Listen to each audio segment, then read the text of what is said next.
Vidéo en prolongement de la conférence sur le couple, du couple attachement au couple éveillé. Merci d'ailleurs pour tous vos nombreux messages après, et même vos dons, voilà, pour à la suite de cette conférence. Merci, merci. Donc en fait, sans reprendre ce qui a été dit évidemment, je voulais prolonger sur ces deux polarités, donc féminin et masculin, présentes en chacun de nous et constituant le plein de soi. Alors, juste rappeler qu'elles se transforment ensemble hein, et non séparément, que tout part du féminin, hein, simplement si l'on ne s'occupe que de lui, que de cette polarité, hein, comme c'est beaucoup la mode, entre guillemets la mode actuellement, eh bien on enclenche, on crée un nouveau déséquilibre. Donc, guérir, équilibrer, réconcilier et nourrir, ce qui est donc le sujet de cette vidéo. Le couple intérieur, donc formé par le féminin et le masculin, il est en mouvement. Il a donc besoin d'ajustement régulièrement.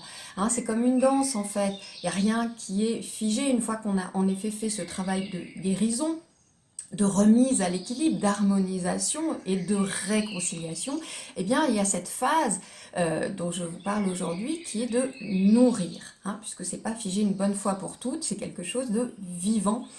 Donc nourrir son féminin en soi, on va commencer par ça. Évidemment, c'est pour les femmes et pour les hommes, ce que je suis en train de dire. Donc je parle là du féminin dans ses qualités et vertus, hein, le féminin lumineux. Je vous renvoie à la conférence avec le PDF qui a circulé et qui est disponible par ailleurs. Donc nous sommes là dans le monde de l'intériorité, dans la présence, dans l'être, hein, dans le monde des ressentis, des sensations, dans le monde de l'intuition, de la sensibilité, de la créativité, de l'inspiration et de la réception. Donc, ça se nourrit par exemple par la contemplation.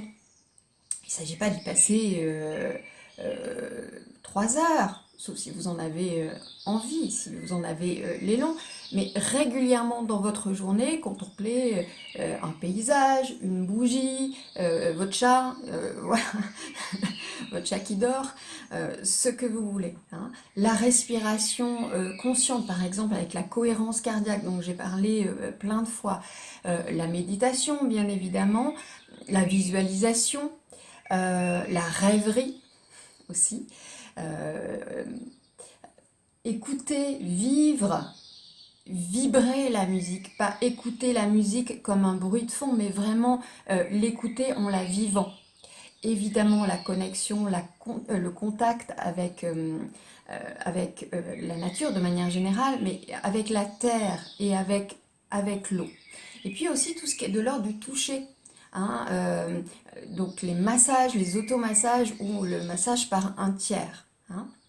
La respiration des 5 sens, puisqu'on parle des sens aussi. Hein, respirer en se focalisant sur l'ouïe, sur ce que je vois, sur le toucher, etc. Hein, ça fait partie de ma boîte à outils dans le programme Essence et Mission de vie. Donc le féminin, il est en effet fortement relié au corps, et notamment au bas-ventre, hein, ce que j'avais dit, au sens. Donc prendre le temps régulièrement, et j'ai presque envie de dire une fois par jour, de comment je me sens. Comment je me sens dans mon corps, comment je me sens dans mes émotions. Pas pour obtenir une réponse verbale, mentale, mais se mettre à ressentir ce que sent notre corps. Hein, à ressentir nos émotions, se mettre en connexion avec, c'est un peu différent. Ce corps qui envoie des signaux, des sensations dont nous nous coupons à cause du brouhaha mental en fait, hein, et de l'activité qui est dominante dans nos vies, du faire. Donc de revenir en son corps, de l'habiter, de l'écouter. Hein. Ça a l'air simple comme ça. Combien le font de manière régulière, ont ce contact avec leur corps. Donc le féminin, c'est en effet apprendre à ralentir. Le féminin, il est par nature passif.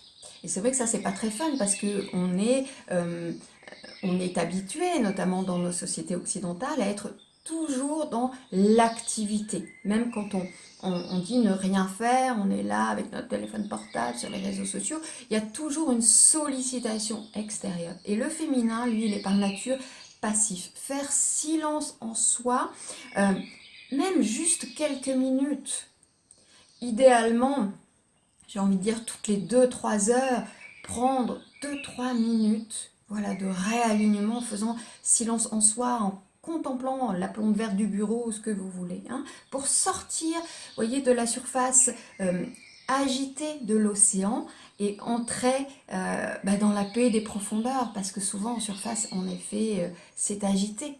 Hein, autour de nous, en nous, hein, donc pour rentrer vraiment dans la profondeur. Donc laisser évidemment plus de place à son intuition, dans ses choix, dans ses décisions, d'abord sur des petites choses, hein, en se demandant, qu'est-ce que mon intuition me souffle en fait? Est-ce que je choisis thé à la menthe ou thé Earl Grey? Vous voyez, vous pouvez démarrer en effet sur des petites choses, mais dans cette habitude en fait, dans cette pratique pour créer un nouveau schéma de fonctionnement qui s'ancre en fait en nous. Hein. C'est tout le travail des neurosciences dont j'ai parlé quelques fois. Et puis, par rapport aux décisions, je l'avais dit dans une vidéo, en effet, de se connecter à son corps pour savoir, dans la perspective de cette décision, comment c'est. Si je me projette là dans ce choix, dans cette décision, comment c'est? Est-ce que c'est lourd ou est-ce que c'est léger? Et là, vous savez ce qui est juste pour vous. Mais évidemment, ça demande de prendre ce petit temps-là. Hein. L'intuition aussi pour les besoins du corps, les besoins simplement fondamentaux, par exemple au niveau de se nourrir, de quoi, qu'est-ce que me dit mon intuition quant à ce que j'ai envie de me nourrir, quoi, quand, hein, quoi, quand. M'est arrivé quelquefois pendant 2-3 jours en saison d'été de ne manger que des abricots. Ça avait l'air mais complètement dingue. Mais en fait, mon corps, il disait juste, c'est ça que j'ai envie. Et donc, est-ce qu'on suit ça? Si on y met le mental, on dit non, mais c'est n'importe quoi, tu vas te carencer, nanani, nanana. Non, pourquoi pas? Évidemment, il ne s'agit pas de se mettre en danger, hein, mais simplement d'écouter cette petite voix.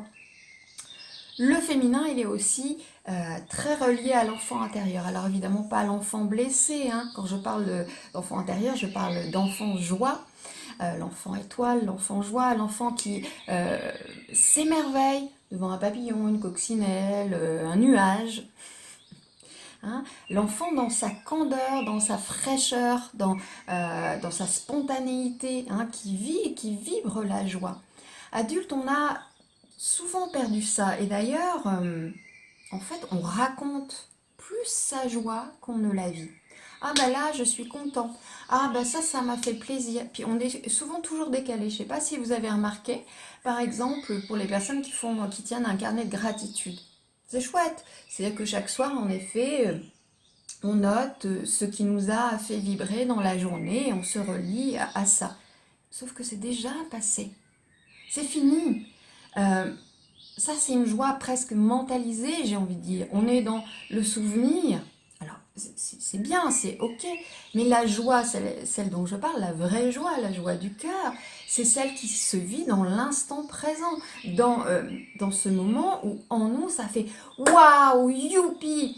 Et qu'on y est connecté, hein, pleinement. Ça, c'est un peu différent. Vous voyez, il y a d'un côté une joie mentalisée où on raconte, on commente après coup. Et puis, il y a une joie qui se vit, hein, celle de l'enfant, joie, justement. Et quand les personnes en accompagnement ont des enfants, des jeunes enfants, parfois je leur dis, est-ce que vous jouez avec vos enfants? Et est-ce que vous jouez avec vos enfants comme un adulte, ou qui joue avec des enfants, ou comme votre enfant intérieur, c'est-à-dire comme un enfant à partir de votre enfant intérieur, en vous qui joue avec des enfants. C'est pas la même chose, hein, vous voyez. Donc la prochaine fois que vous jouez avec vos enfants ou vos petits-enfants, jouez comme un enfant. tout cas, c'est l'invitation que je vous fais. Ça nourrit le féminin. Vraiment, et si vous n'avez pas d'enfant, ben, vous faites des bulles, comme j'avais montré dans mon bêtisier. Bref, vous sollicitez votre enfant intérieur. Le féminin, c'est s'accorder à soi de la douceur aussi, hein. C'est très relié aux vertus du cœur, je l'ai dit, bien sûr. Et il y a souvent une sorte de dureté en nous, en certains d'entre nous, en raison d'un élan au perfectionnisme, d'une quête d'idéal. Le perfectionnisme, je rappelle, ce n'est pas une qualité, c'est une rigidité, hein. Et même dans le chemin spirituel, il y a parfois une espèce de quête intransigeante chez certains d'entre nous, ce qui peut créer en réalité des cristallisations, hein, des rigidités, sans même qu'on en ait conscience, en fait. Alors on est rappelé à l'ordre, hein, à un moment donné, la vie, elle vient nous montrer ça, soit par le miroir des autres, soit en effet par notre corps, par des dysfonctionnements. Je pourrais vous en parler. Euh, donc en tout cas, voilà, hein, ça, entendez peut-être cela. Ou aussi la dureté quand on a passé des épreuves, accumulé des épreuves, qu'on a eu mal, quoi, hein, disons-le. Bah, il peut y avoir une part en nous qui inconsciemment se crispe, c'est crispé, hein, et crée des rigidités, des scléroses, des rigidités qui peuvent devenir des scléroses, hein. Comme dans la douleur physique, hein, en fait, dans ces moments-là, le mieux c'est de relâcher. Vous savez, parfois les médecins ils vous disent ça quand ils sont en train de tripatouiller, voilà, que ça va faire mal. Que l'idée c'est de respirer, de se détendre, d'apporter de la détente plutôt que d'avoir ce réflexe assez naturel en fait et premier euh, de se contracter, hein, donc vraiment et qui fait qu'on a du coup encore plus mal. Donc voilà, si votre vie a été remplie d'adversité, que vous avez passé des épreuves, que ça s'est accumulé, soyez vigilant à avoir laissé circuler de l'amour et de la douceur, hein, de se donner de l'amour. D'autant plus que les énergies qui sont là depuis un moment et qui vont vraiment s'intensifier de plus en plus, vont vraiment nous solliciter beaucoup sur ce plan-là, sur l'autocompassion, l'autodouceur, sur l'amour que l'on se porte. Parce que sinon, en effet, si on n'a pas ce réflexe-là, cette écologie personnelle-là, on va trinquer. Et on trinque déjà d'ailleurs, en raison de ces énergies très sollicitantes actuelles. Prendre soin aussi dans le féminin, dans nourrir son féminin, prendre soin, que vous soyez homme ou femme, femme ou homme, de sa sensualité, de sa sexualité, de son feu créateur primordial, hein, de son écologie personnelle. Je viens de parler de ça un petit peu, avec des vrais oui, et pas des oui paillassons, pas des oui pour faire plaisir, hein, parce qu'en fait le féminin, il est dans l'accueil, dans la réception, il est dans le oui. Maintenant, dans le féminin lumineux, j'ai déjà expliqué ça, c'est des vrais oui. Pas des oui de paillasson, des oui pour faire plaisir. Et être attentif, dans le cadre de cette écologie personnelle, à, grâce au masculin, en fait, à la porosité à autrui, hein. Comment vous gérez votre bulle personnelle, vos limites, ça se fait avec le masculin, hein. Comment vous gérez les sollicitations extérieures, l'intrusion parfois même, hein, dans votre bulle. Et puis le féminin, c'est d'honorer le beau autour de soi. En soi, autour de soi, hein, par des couleurs, des parfums, des fleurs, hein, de nourrir ça, c'est ça la nourriture du féminin. Et c'est des toutes petites choses et en même temps, c'est fondamental de se connecter au vivant et au sacré. J'ai parlé de la nature tout à l'heure, mais le vivant est partout, tout autour de nous et le sacré, c'est le regard que l'on pose sur les choses. Et vraiment d'être dans cette conscience-là du vivant et du sacré. Accueillir les autres dans leurs différences, hein, ça c'est aussi nourrir un féminin équilibré, lumineux. Face à quelqu'un qui en effet peut vous présenter quelque chose qui vous interpelle, vous dérange, plutôt que de juger de manière réactionnelle, réactive, hein, comme on sait tellement bien le faire, de passer à quelque chose qui est de l'ordre de la curiosité. Je parlais de l'émerveillement tout à l'heure, alors sans aller jusque-là, parce que si c'est inconfortable, mais je me demande ce qui fait que cette personne a ces mots, cette attitude, cette posture, etc. Je me demande. Là, il y a une ouverture, il y a un accueil, vous voyez, il y a une curiosité. Je me demande.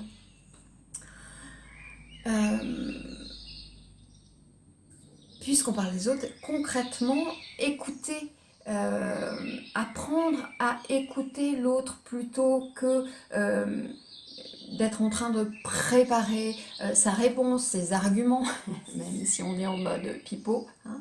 Donc tout ça, c'est la pleine conscience. C'est vraiment de mettre de la pleine conscience partout. C'est la présence, en fait. Hein. C'est la base de l'être authentique, puisqu'en fait, le féminin, c'est l'être authentique. Hein, c'est ça. C'est la base de l'être authentique. Et puis regardez aussi, toujours dans ce féminin à nourrir, votre rapport. Regardez de près votre rapport à l'abondance. Alors je ne sais pas si vous voyez, mais il y a des choses qui passent. Donc je verrai ça à la vidéo, c'est très curieux. Donc regardez de près votre rapport à l'abondance. Votre capacité à recevoir, on a parlé d'accueillir il y a un instant, hein, et votre relation à vos besoins universels. Hein. Je parle de besoins fondamentaux, je ne parle pas de besoins matériels du genre je veux une nouvelle voiture, vraiment les besoins universels. Hein. Quelle est votre relation à ça? Est-ce que vous les avez identifiés, vous les connaissez? Est-ce qu'ils sont comblés par vous-même, évidemment, hein? Donc c'est vrai que le féminin, il paraît peu actif, et en même temps, c'est la base fondamentale de l'alignement. Vraiment, s'il n'y a qu'une chose à retenir, c'est ça. Alors bien sûr, il s'associe au masculin, hein, et donc nous voici à nourrir maintenant le masculin en soi. Alors évidemment, un masculin lumineux. Alors on va se le dire, mais vous le savez déjà, dans nos sociétés occidentales, tout le monde, quasiment, a le principe masculin en distorsion. Dominant, un masculin dominant et qui plus est en distorsion. Femme incluse. Hein, parce que pour s'adapter à ce monde maintenant très patriarcal, elles ont mis en effet leur masculin en avant, elles l'ont renforcé. Hein. Et nous sommes des milliards finalement d'êtres uniquement avec une tête, hein, et donc coupés du reste. Des têtes sur pattes en fait. Nous sommes des têtes sur pattes. 7 milliards de têtes sur pattes, pratiquement.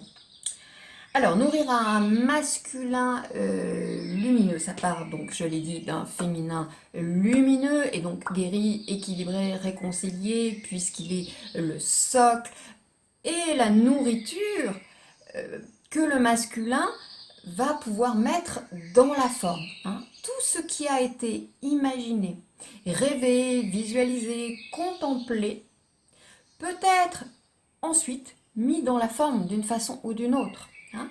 Tout l'espace qui a été créé dans l'intériorité, l'espace qui n'est pas un vide, parce que comme ça a l'air très passif, on se dit bon ben je ne fais rien, donc si je ne fais rien, il ne se passe rien. En fait, tout l'espace qui a été créé dans l'intériorité du féminin, il permet la projection dans la matière ensuite. Hein. Tout ce que l'intuition a chuchoté peut devenir matière. Hein. Le masculin, c'est le faire. On a dit le féminin, c'est l'être. Donc le masculin, c'est le faire. Mais un faire aligné. Pas un fer de type vent brassé, là, un truc qui gesticule, finalement, en plus sur un socle parti de rien. Hein, vous voyez. Donc le masculin, c'est l'expression, alors l'expression sous toutes ses formes, artistique, écrite, orale, toutes les formes d'expression, authentique évidemment, puisqu'on est dans quelque chose de lumineux, hein. C'est l'humour aussi, Donc la joie dont on parlait tout à l'heure, paf, elle trouve sa manifestation dans, voilà, le clown, l'humour. C'est évidemment la raison, la réflexion, à partir d'un mental serein et non pas un mental de type hamster, en fait. Hein. C'est la capacité à se positionner, à dire non. Tout à l'heure, on avait le oui, à dire non, à protéger aussi. Hein. On a parlé de l'intrusion tout à l'heure. Vous voyez que ça se tient, en fait. Hein. Mais c'est d'abord l'autre. La capacité aussi à transcender les défis face à une situation. Qu'est-ce que la vie m'offre là comme opportunité de grandir? Hein, c'est ça le masculin aligné en fait. Hein. Et le masculin, c'est la capacité à explorer, à découvrir, à voyager, à apprendre, à lire, hein, à bouger, à danser, à chanter, à faire du théâtre, etc., etc. Toutes ces activités-là, hein, on est dans le faire, donc voilà.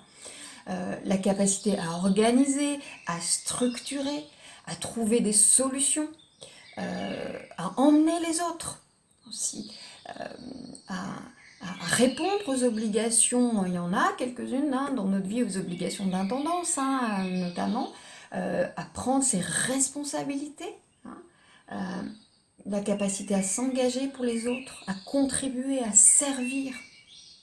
Donc chaque fois que vous activez tout ce que je viens d'énumérer, vous nourrissez votre masculin. Comment vous le nourrissez? Déjà en conscience, puisque vous pouvez distinguer l'un et l'autre, non pas pour faire des cases, mais pour les faire jouer ensemble, les faire vivre ensemble, en fait. Hein. Parce qu'en guérissant, je reviens à ça, en équilibrant, en harmonisant, réconciliant, et en nourrissant, donc avec amour, avec soin, le masculin, le féminin et le masculin en vous, eh bien vous œuvrez à votre propre complétude. J'ai dit plein de soi en début. À incarner un paradigme différent, un paradigme qui est être, faire, avoir. Je suis aligné, donc je fais aligner, je crée aligné, et je reçois, c'est l'abondance, de facto. Plutôt que le paradigme actuel, en tout cas dominant pour le moment, qui est de faire.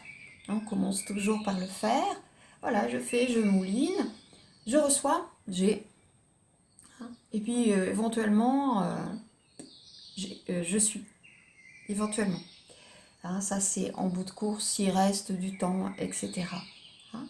Donc vous voyez qu'en changeant ce paradigme, en vous occupant de votre féminin et de votre masculin, eh bien vous pouvez, par cette goutte d'eau, cette part de colibri que vous représentez, contribuer en effet à changer le monde dans lequel nous nous trouvons. C'est déjà pas si mal. Je vous dis à bientôt pour une autre vidéo.